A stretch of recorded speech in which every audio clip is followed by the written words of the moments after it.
बिस्मिल्लाहिर्रहमानिर्रहीम। अस्सलामुअलैकुम। आप इस वक्त देख रहे हैं लाइव वसीला न्यूज और मैं हूं आपकी होस्ट नाइला भट्टी। तो आइए देखते हैं आज की ताज़ा इलाकाई खबरें।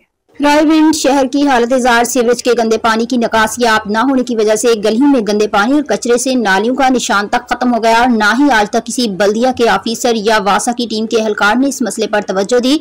रायविंड शहर में आम हालात में सीवरेज का पानी सीओ यूनिट रायविंड की भारी मशीनरी और लातादाद अमले के होते हुए बेकाबू हो चुका है। बारिश के दिनों में तो सब जानते हैं कि रायविंड शहर की गलियां और रोड दरिया का मंजर पेश करते हैं।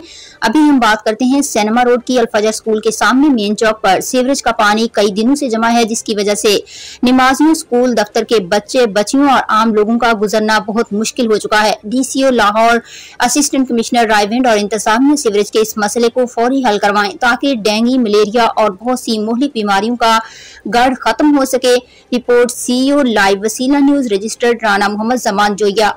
अब तक के लिए इतना ही। मज़ीद खबरों और मालूमात की अपडेट के लिए देखते रहिए लाइव वसीला न्यूज।